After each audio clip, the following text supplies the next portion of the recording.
clearly have the Benedictine values in your DNA. Yes. Is there one or the other that rises to your mind or kind of comes into play, or that you...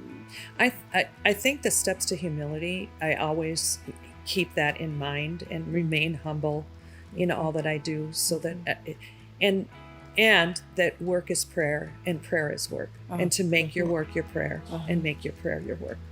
And then it never gets old and tired. Has there been a time in your life since then that you were at some sort of a turning point or decision point where maybe hearkening back to something from St. Ben's was helpful? Oh, very, very. Especially in the early 90s, when I was searching for something deeper in my spiritual life. And I just kept remembering the monastery and the sisters and thinking, I'm longing for that. I'm longing for those Benedictine values. I'm longing for that community. And that's when Sister Mary Anthony reached out and wondered if I might like to become an oblate. And so I've been connected with the college since then. How has the fact that you had a liberal education at St. Ben's played into choices you've made in your life and work?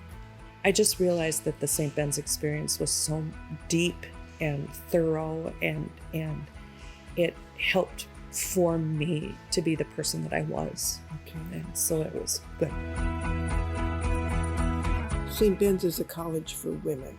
When you went there, was that a point to be considered? I mean, That's a really good question. I didn't really think of it because it was pretty much integrated. Right. At that time, we only slept on separate campuses.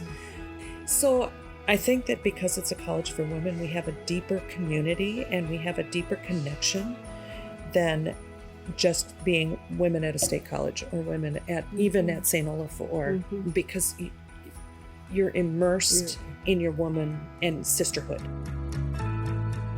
Who taught you to be a leader? How do you lead in your company? Well, I would consider myself a servant leader because I'm a servant in the work that I do. I serve others, but I'm also a leader from that chair at the table because people look to me for advice, for counsel, for guidance, for information, for whatever they need. And so the way I lead is to gather as much information as I can, think critically, and then be able to share that with others.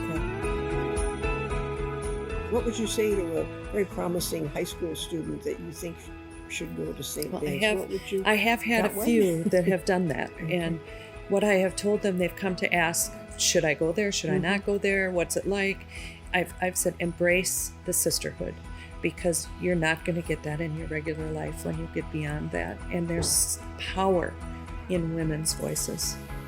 And so embrace that, get to love each other and care for each other the way that you can, and let the Johnnies in where you need to, but but embrace that sisterhood, because it's something you could not get anywhere else. It's unique. That's a very articulate statement of that I think is worthy of being noted down somewhere, because that it's hard to explain why a women's college. Yes, but it's where you can be yourself and not have to compete with men. And I mean, you can be yourself at St. Ben's and be strong, and people respect you for it and don't look down at you for it. How about for someone who's just graduating from St. Ben's? I mean, suppose you get to give a 1-minute commencement speech. A 1-minute commencement speech, and that is take what you've learned from these women and fabulous professors and use it wherever you can use it. Embrace it, because it's invaluable. It's what you have. It's what makes the core of you. And if you look at your core, you can do and accomplish anything. How would you like to be remembered? Oh my gosh, I'm not that old yet, Sigrid. What's written down? I would like to be remembered as a strong woman who had Benedictine values and lived them every day of her life.